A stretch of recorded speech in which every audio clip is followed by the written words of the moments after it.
Welcome to the Workology Podcast, a podcast for the disruptive workplace leader. Join host Jessica Miller-Merrill, founder of Workology.com, as she sits down and gets to the bottom of trends, tools, and case studies for the business leader, HR, and recruiting professional who is tired of the status quo. Now here's Jessica with this episode of Workology. Welcome to a new series on the Workology podcast that we are kicking off that focuses on the future of work. This series is in collaboration with the Partnership on Employment and Accessible Technology, or PEAT. You can learn more about PEAT at peatworks.org. According to the Amplify Accessibility Report from Accenture, people with disabilities can potentially add an additional $23 billion to the global economy. Advances in accessible technology can help make this a reality, enabling more than 88 million of the 160 million people with disabilities to be a part of the workforce. Welcome to an ongoing series on the Workology podcast that focuses on the future of work. We're talking today about making corporate workplaces more accessible and inclusive.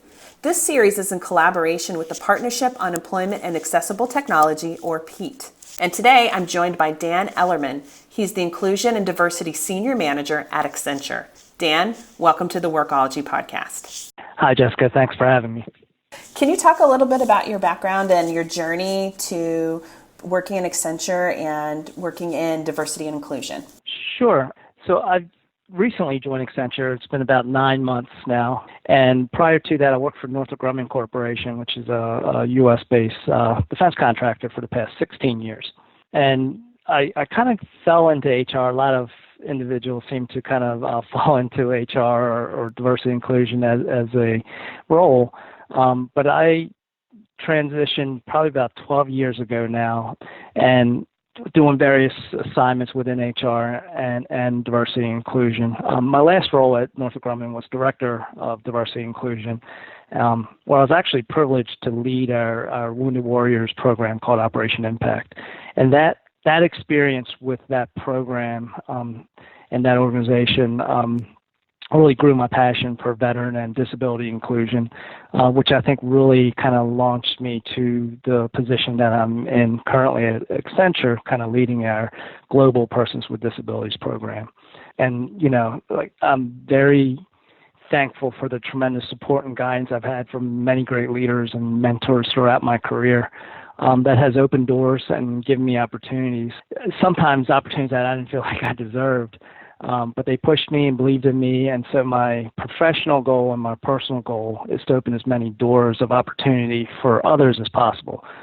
So this job is a perfect alignment of my professional goals and my passion, and I feel lucky to be here. Well, I love hearing about your background, and I do think that there's a lot of HR professionals, including myself, who really have fallen into the profession and have fallen in love with the field of human resources and the variety of different things that you do. So you've been in HR, and here you are in the areas of diversity, inclusion, and accessibility. That's awesome. Well, let's talk a little bit about Accenture's commitment to accessibility for their employees as well as your customers. Can you talk a little bit about those for us? Sure. So Accenture really has taken a very thoughtful approach to accessibility. So prior to my arrival, probably about 2 years ago, they really sat down as an organization and kind of had the conversation, well, how do we include people with disabilities within our organization, and how do we kind of accelerate that inclusion? And, definitely accessibility being an infrastructure piece is probably one of the most important aspects of disability inclusion, right? So in that, they decided, well, we need to ensure that we need to establish executive accountability for accessibility. And so they created an Executive Accessibility Council that's chaired by our Chief Compliance Officer and General Counsel, Chad Jurdy, and has many other C-suite members, including like a Chief Information Officer, Chief Procurement Officer, HR executive leadership is represented, learning, marketing, communications, as well as kind of our workplace and operations team is also represented there. So basically any area of accessibility that we need functional areas to kind of execute on accessibility initiatives is represented in this council. And if they're not, we'll definitely bring them in. I know the podcast mainly will be about technology accessibility, but one of the neat things we just accomplished, because we are in 120 different countries around the globe, and there's about 400, last count I saw 442,000 employees. So it's a large organization. So one of the things we went back and took a look at was kind of our physical space accessibility standards, and we created kind of an Accenture global accessibility standard for physical spaces, workplaces and workspaces, to ensure that they're as accessible as possible. And when we're building or renting or renewing license and leases, that these workspaces are accessible for all of our employees. So I was really proud that we were able to kind of push that through and get that implemented this year. Awesome. Well, let's transition over to software a little bit and talk about making software and technology accessible. Can you talk about some ways that Accenture has been working towards technology accessibility? Sure. So, there's a couple different aspects. I mean, internally, we work with our CIO team to ensure that there's accessible templates. So we want to make sure that the background bones of whatever IT or digital asset that we're developing or putting content on. So at the end, you want to think about the end user. So the user experience, are they able to access the information that they need? That's why they're coming to your website or to your portal or whatever else that they're coming to gain information. So, we went on this path to really look at all of our digital assets throughout the company, test them, make sure that they are accessible by the standards and people can access them. And we also do this kind of in partnership with the entire ecosystem. So we all use the Microsoft suite of products. Microsoft happens to also be one of our clients and our ecosystem partners.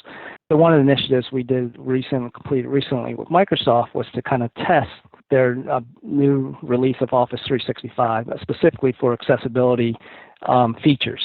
So we reached out to our employee resource groups and our disability networks and asked our employees with disabilities to kind of, test the Office 365 products, Word, PowerPoint, Excel, for these accessibility features that, they built to the standards, but we were testing more on the usability front. Does it really, was it made usable for that end users to really be effective with that tool?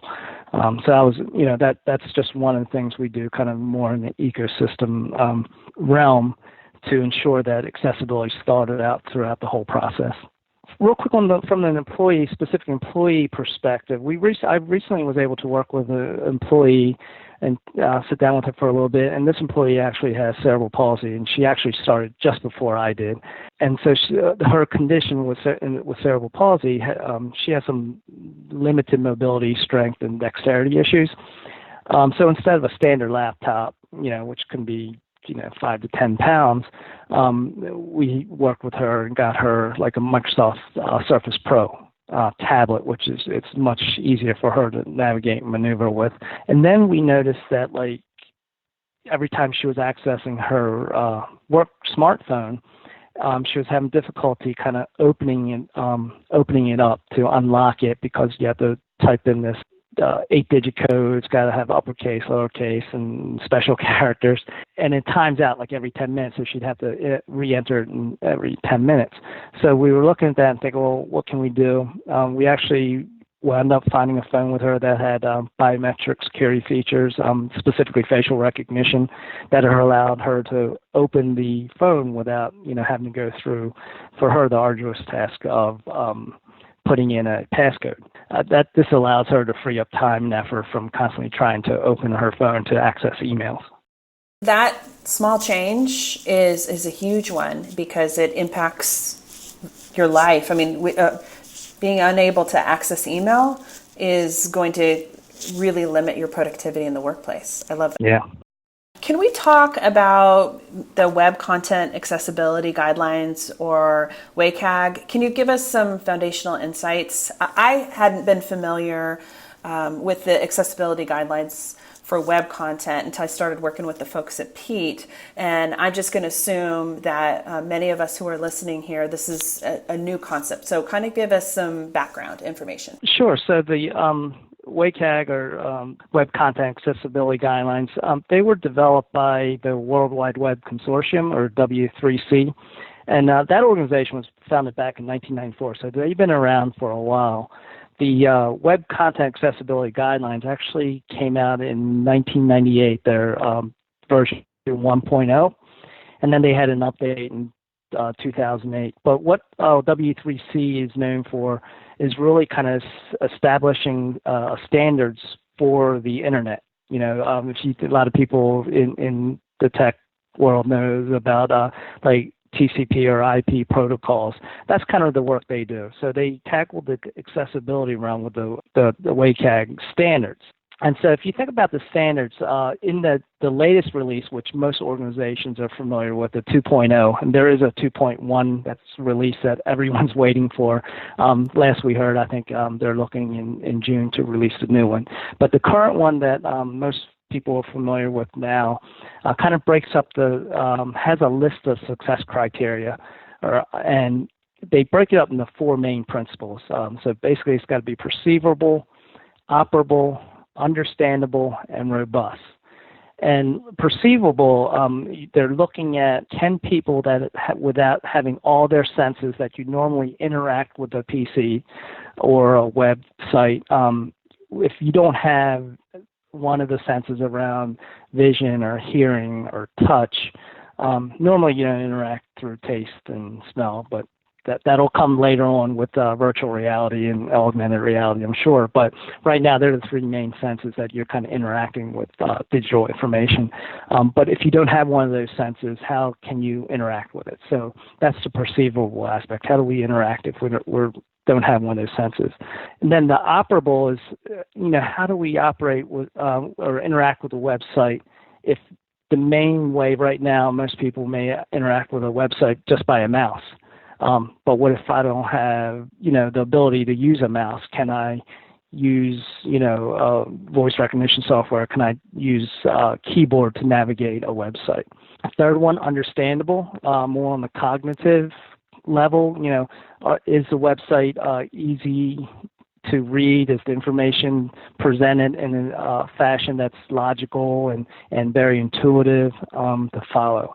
And then robust, it's content. You want to make sure your content can be accessible by all of the current technologies available now and in the future. So the best analogy I can come to right now is if you visit a website on your desktop and you view it on your mobile device, it looks different and renders differently, right? But now put another layer on that. What if I'm accessing a website using a screen reader, JAWS, to interpret the website for me? And then I'm also using the iPhone that's using Siri to interpret it. So the coding and the design, it's got to be built so the information can render on multiple devices with multiple assistive technologies. Those are the four principles. Those principles have like kind of a rating scale, A to AAA. A being minimal accessibility, AA being most of the best practices, and AAA, really, honestly, a lot of that is aspirational. So most organizations call out WCAG 2.0 AA, and Accenture does that. So we call out that WCAG 2.0 AA is our standards and our requirements. Well, so thank you for that background, because I feel like it's something that we haven't discussed here with the Future of Work series with PEAT, and that's something that I think will give people a lot of insights and perspective on, especially when we dive into e-recruiting or the accessible hiring process and things like that. Let's talk a little bit about Accenture's procurement goals when it comes to buying accessible technology. Does Accenture have any benchmarks or standards they follow when purchasing tech? So the standard is the same for purchasing or procuring technology as it is for building. So we go back to the WCAG 2.0 AA standard. What Accenture has done on the kind of procurement side of the house is this is something else I'm pretty proud of Accenture. Again, we want to make sure we can leverage, Accenture's buying power and impact the ecosystem on accessibility. So Accenture has now updated and modified our supplier code of conduct to put the accessibility clauses in there around, any digital IT asset procured must meet the WCAG 2.0 AA standards, which we put it in the supplier code conduct as well as our RFP and RFI contract language. So we know, our vendors know that this is a standard that we're looking to find product or build product to or procure product to.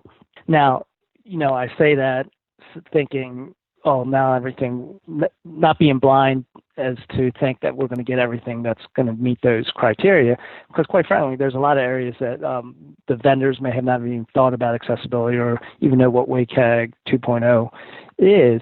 So we've got to work with those organizations because there's really not a product out there that meets those standards. So we've got to really engage with those vendors and get them to where we need them to be on that aspect. So off the top of my head, I'm thinking of vendors that maybe provide employee surveys or engagement surveys and things like that. Being in HR, a lot of those are developed by like organizational psychologists, and they may not readily be thinking about people with disabilities. So if I'm using like a assistive technology to interact with that survey, like a screen reader or something else, a lot of those surveys are timed, and that question will time out, and so you may not get necessarily the correct response from the employee that's taken that survey, and you're not going to get good data back on their responses. So, working with those organizations and those vendors that may not necessarily understand WCAG and just helping them along their path to accessibility. So we actually developed a kind of a scorecard for our vendors so we can score them and then use that information to have the conversation with the vendor.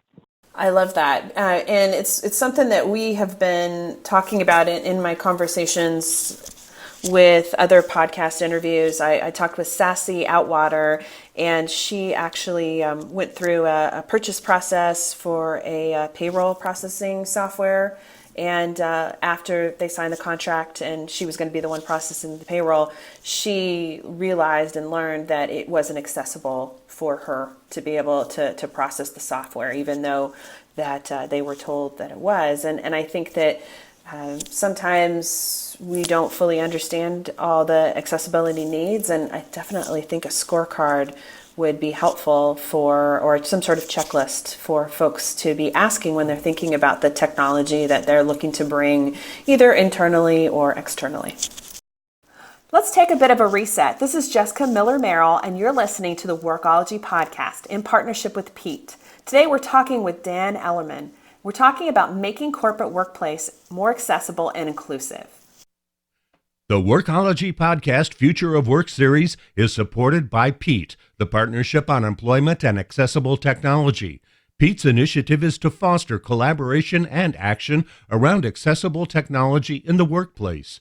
PEAT is funded by the U.S. Department of Labor's Office of Disability Employment Policy, DEP. Learn more about PEAT at peatworks.org. That's peatworks.org. Dan, I wanted to ask you, how does Accenture decide on new accessibility-focused initiatives, and how are you getting your employees involved in those? So as far as deciding on new initiatives or kind of what we should prioritize, that really is something that the Accessibility Council kind of takes up and takes a look at. So what they've done to assess basically initiatives and what we should focus on, we establish a multi-year accessibility roadmap with our Accessibility Council.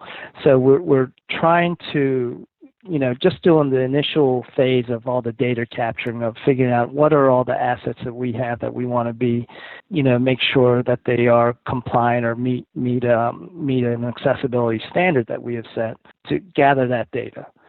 So that was kind of the first step. And now we think we have that look, and then we're slowly working on updating assets that we need to make accessible. So, we first started out kind of taking a look at what websites, what digital tools are mostly used throughout Accenture. So, just like any bell-shaped curve, or, the Murphy's Law of, 20% of our products impacts probably 80% of our employees. So they're the ones we kind of looked at first, as far as testing them for accessibility, putting in a remediation plan if they fell short of the goal that we established, and then really working on it, and then being ever vigilant. So, we have a testing kind of schedule for all of our sites and tools. Then we also have another third-party software that we kind of have layered on to kind of do some automated testing. Again, this is really testing to the standards and not usability, which can be two separate things. And that's where we get our employees involved, right? So you may build to the standards, but then how useful is it to the actual end user employee, that user experience?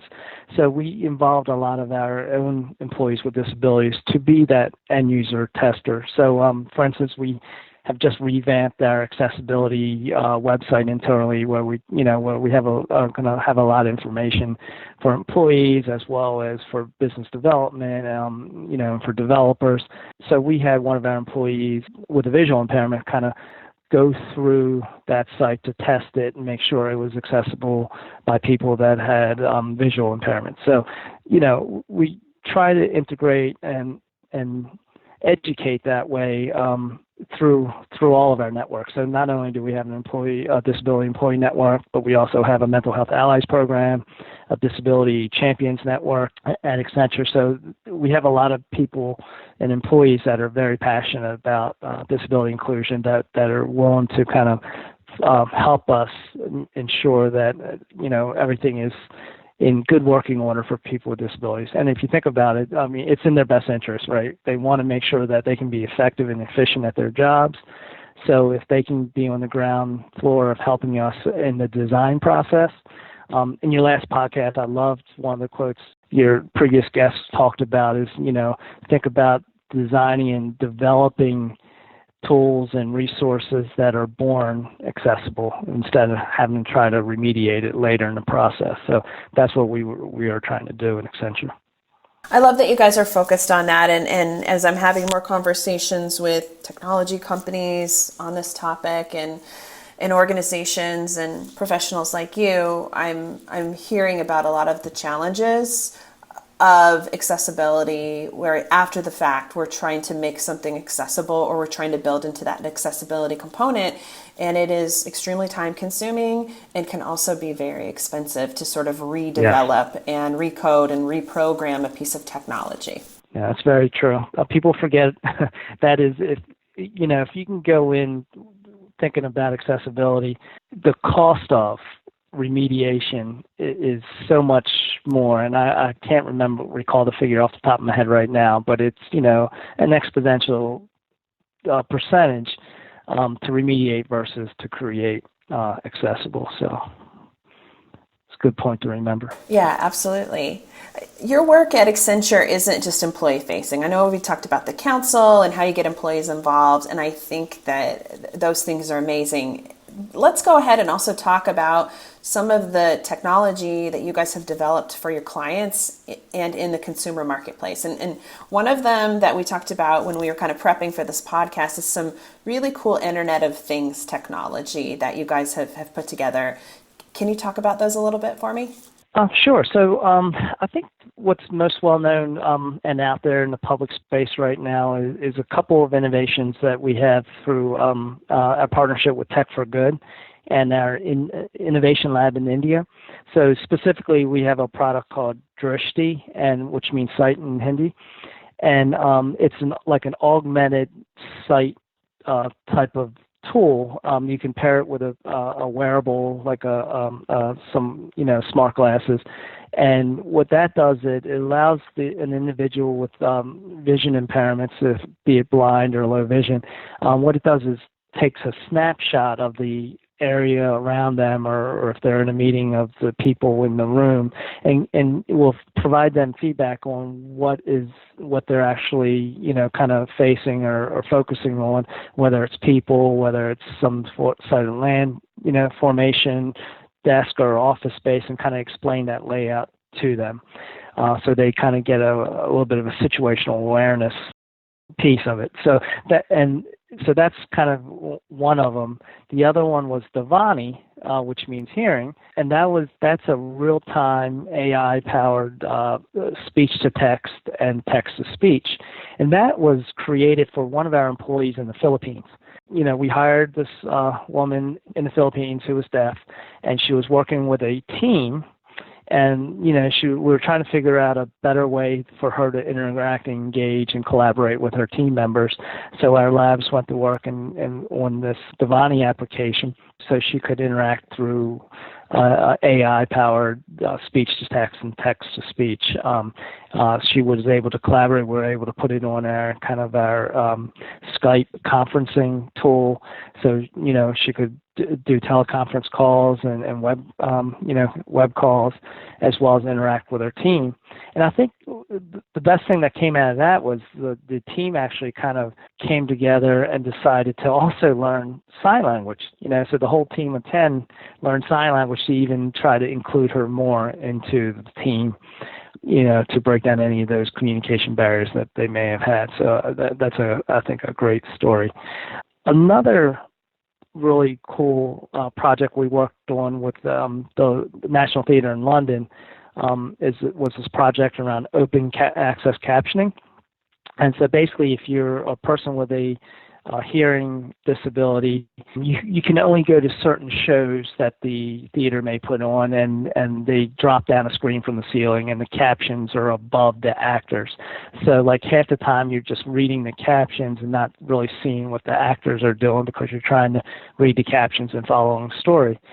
So our Accenture team there worked with the National Theatre with another, kind of wearable smart glasses, where the captions would be in line. You could watch the actor act, and you could see the captions, like right under them, and then you can adjust the captions for high contrast, font size, and other things, just to make so you can be fully immersed into the total theater experience. So that was another amazing project that we had worked on that I'm proud to say that Accenture was a part of. As you're talking about the sign language, where the team is learning sign language, that just gave me goosebumps, because how amazing for your team to come together and say, hey, we're going to learn this, we're going to commit to being able to be part of a team and allowing for everybody to participate and contribute in a way that works for them. I mean, that says so much about that team and then about Accenture as an organization. I wanted to ask you if you could share some advice for the folks that are listening to the podcast today. Where can they start if they are thinking about, and hopefully they are thinking about, making their workplaces more accessible? Where do they need to begin? Well, thanks for that question. It gives me an opportunity to talk about kind of a white paper that Accenture actually recently published on accessibility.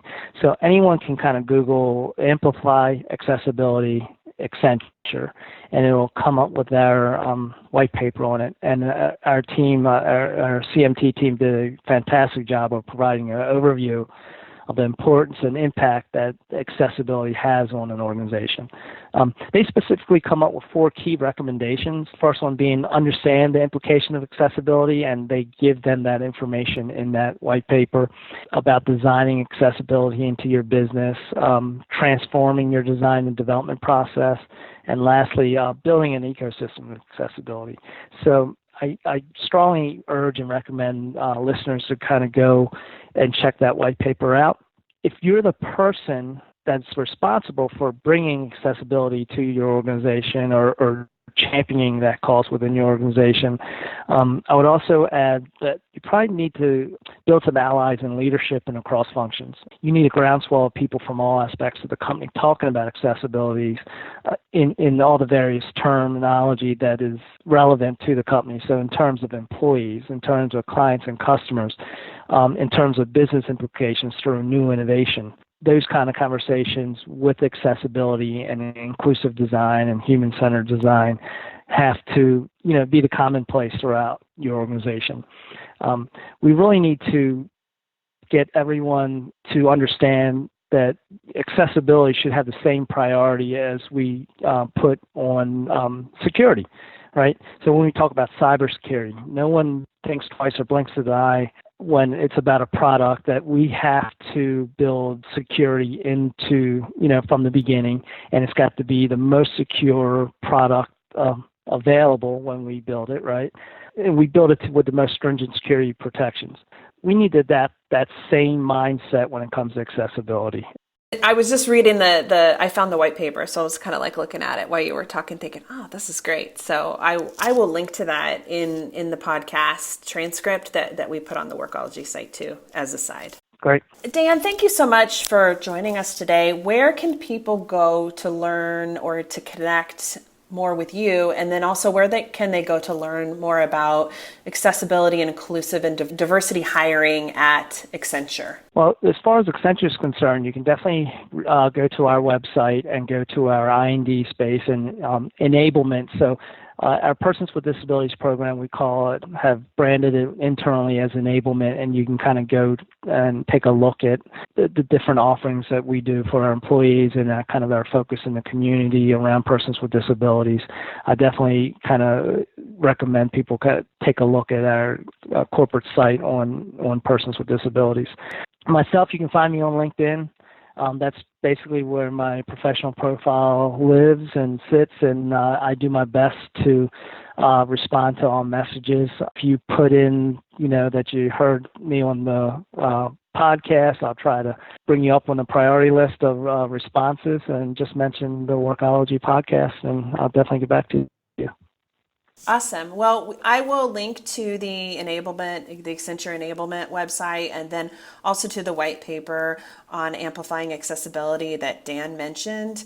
So just go to the resource section of the Workology podcast episode here, and you'll be able to get all that information. Thank you so much for taking the time to talk with us, Dan. I really appreciate it. Thank you. It was a pleasure.